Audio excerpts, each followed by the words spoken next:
Hoje nós vamos abordar a fase de contraditório no procedimento ordinário, ou seja, nós vamos falar da resposta do reclamado. Na verdade, existe aí uma tecnia quando a gente fala em resposta do reclamado, porque dentro da resposta do reclamado está a exceção de suspeição, e a exceção de suspeição ela não necessariamente vem do reclamado, tanto pode vir do reclamado como pode também vir do reclamante.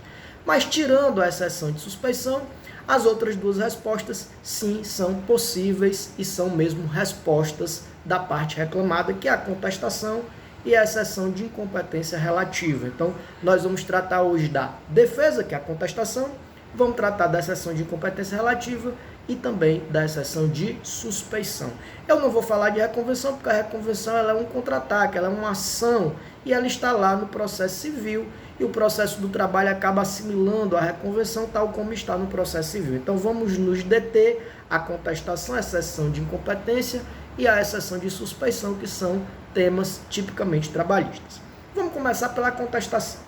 A contestação ela é a principal resposta do reclamado, ela é aquela resposta que mais expressa o contraditório e ampla defesa. E ela é pautada por alguns princípios, dentre os quais se destacam dois. O primeiro é o princípio da eventualidade, que diz que o contestante deve exaurir toda a matéria de defesa na contestação. Então ele não pode, por exemplo, se limitar a apresentar uma preliminar, uma prejudicial. Ele precisa atacar, ele precisa incursionar também no mérito, porque se o juiz não acolher a preliminar ou a prejudicial e no mérito ele não tiver dito nada, vai haver uma presunção de veracidade, vai haver uma incontrovérsia e ele vai aumentar aí os riscos de perder e de ser condenado. Então ele tem que exaurir a matéria de defesa na contestação, princípio da eventualidade. E um outro princípio também importante é o princípio da impugnação específica. Quando o réu vai apresentar sua contestação, ele deve impugnar especificamente todas as pretensões do autor, todos os argumentos que foram apresentados pelo autor, sobretudo aqueles que trazem fatos que correspondem a determinados pedidos, porque se esses fatos e se essas pretensões não forem contrapostas na contestação, vai haver a mesma coisa, uma presunção de veracidade, vai se tornar um fato incontroverso e, consequentemente, as chances dele ser derrotado irão aumentar significativamente. Então, o princípio da eventualidade deve-se exaurir a matéria de defesa na contestação, princípio da impugnação específica, todos os pontos, os argumentos lançados na inicial também devem ser contrapostos pelo réu na contestação. O processo do trabalho, ele admite duas modalidades de contestação. Ele admite tanto a contestação escrita, como ele admite a contestação verbal. Obviamente que se o contestante vai fazer uma defesa oral, aquilo vai ser reduzido a termo. Os atos orais, eles são sempre reduzidos a termo no processo do trabalho. E também pode apresentar uma defesa escrita, que inclusive é a mais comum, é a mais usual, tá? Isso está previsto lá no artigo 847 da CLT. Bem, professor, e qual é o momento de apresentação dessa defesa? Se a defesa for uma defesa oral, ele vai apresentar na própria audiência. E o escrivão, o secretário de audiência, vai reduzir essa defesa oral a termo lá na ata de audiência. Então, vai, no momento da sessão, ser oportunizada a ele a palavra e ele vai apresentar a sua defesa oral. A CLT estabelece o prazo de 20 minutos para a apresentação dessa defesa oral. Então, veja que é um prazo bem exíguo, de modo que a defesa oral tende a ser excepcional. Apenas quando você não pode fazer a defesa escrita ou quando, de repente, a parte está ali no ius postulandi, não tem conhecimentos técnicos para fazer a defesa escrita, que ela vai e verbaliza a sua contestação, tá? O prazo é pequenininho, tem que ser bem sintético, tem que ser bem objetivo, é feito na própria audiência. Agora, também é possível a apresentação da defesa escrita. Se a defesa for apresentada de maneira escrita, aí o prazo é até a audiência. Então veja, se a defesa é oral, o prazo é na audiência, é o prazo de 20 minutos, e se a defesa for escrita, é até a audiência. Então até a audiência começar, pode-se apresentar a defesa escrita lá na plataforma do PJE. Vale lembrar que eventuais documentos probatórios que o réu tenha, ele deve juntar com a defesa. Até porque documento é prova pré-constituída, então ele já possui essa prova e deve juntar sob pena de preclusão junto com a defesa no momento em que a defesa for apresentada. Seja oralmente ali na audiência, seja por escrito até a audiência. Um detalhezinho importante, e é bom que você fixe essas informações, sobretudo porque elas são específicas do processo do trabalho, tá? Presta atenção. Lá atrás, por ocasião da notificação inicial, que é a citação, a CLT estabelece um prazo entre o recebimento da notificação inicial e a realização da audiência. Esse prazo é de pelo menos 5 dias. Então, a audiência tem que ser a primeira desimpedida após 5 dias, contado do recebimento da notificação.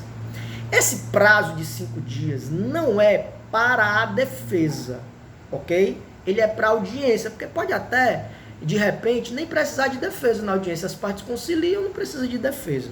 Então, esse prazo não é de defesa, é prazo para audiência.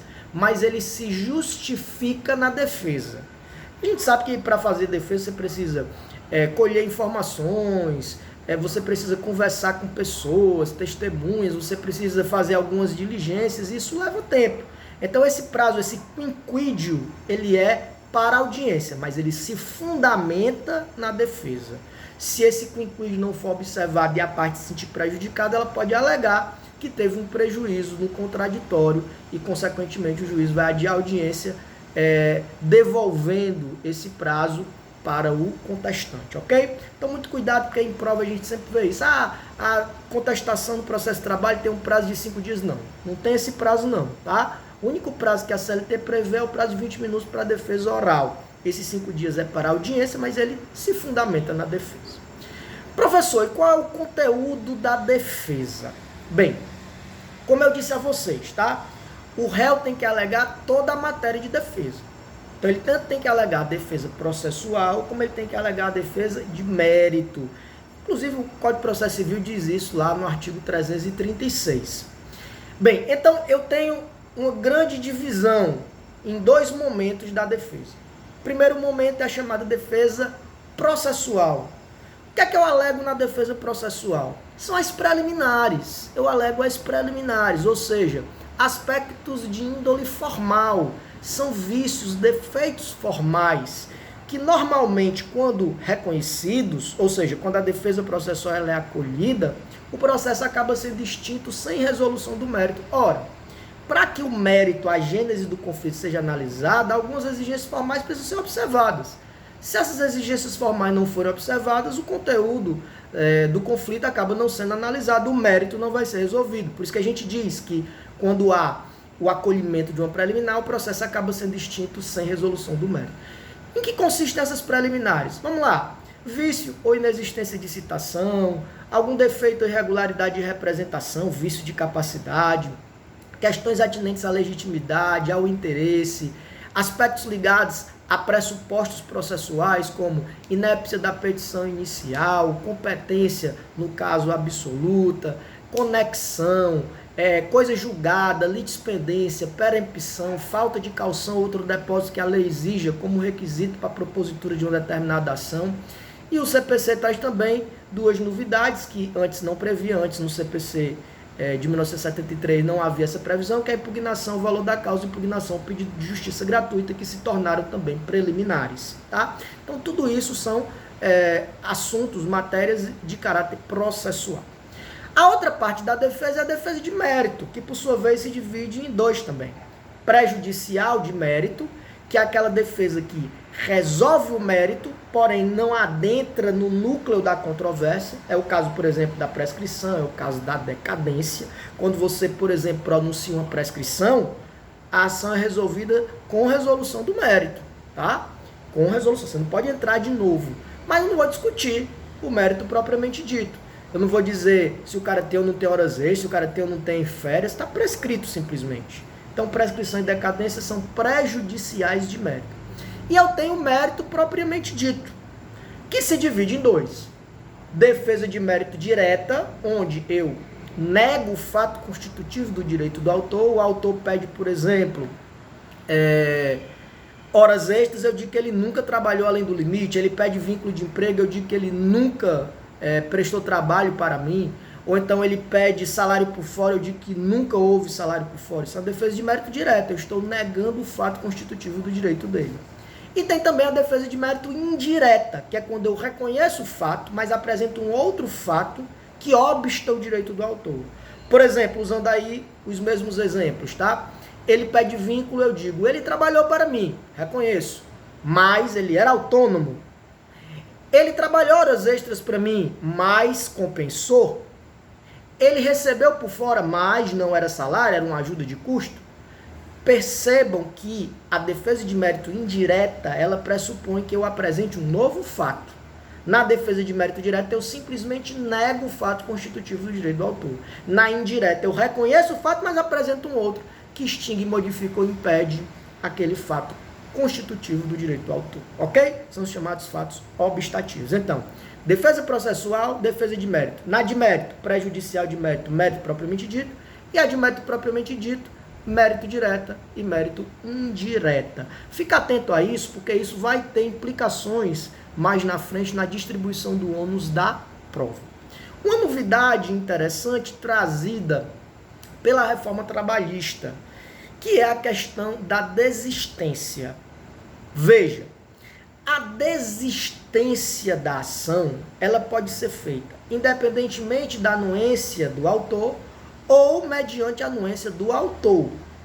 Independentemente da anuência do autor, é até a apresentação da defesa. Então, enquanto o réu, independentemente da anuência do réu, falei autor, mas mude aí, é réu, tá? Então, independentemente da anuência do réu ou mediante a anuência do réu, se o autor pede desistência da ação até a apresentação da defesa do réu, não precisa da anuência do réu. Então, mesmo que o réu não concorde, o autor pode desistir, o juiz homologa a desistência e extingue o processo em resolução do mérito. Agora, uma vez apresentada a defesa, e isso está muito claro no artigo 841, parágrafo 3º da CLT, uma vez apresentada a defesa, a desistência fica condicionada à anuência do réu. Então, só pode haver desistência se o réu concordar. Mesmo que essa defesa tenha sido apresentada online, ou seja, mesmo que ela tenha sido apresentada eletronicamente, uma vez oferecida, pode ter sido em sigilo, pode ter sido recebida, pode não ter sido recebida, não importa. De acordo com o CLT, oferecida a defesa, ainda que eletronicamente, a desistência vai ficar condicionada à aceitação do réu. É o direito que o réu tem de ver a sua defesa apreciada. Já que ele já ofereceu a defesa, então ele passa a ter o direito de ter a defesa apreciada, tá?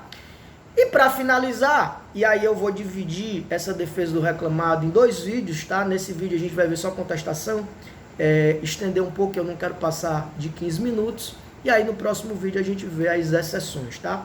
Houve até uma mudança na exceção de incompetência relativa. Mas vamos lá. Última informação sobre contestação diz respeito ao recebimento da defesa e dos documentos, mesmo que haja revelia.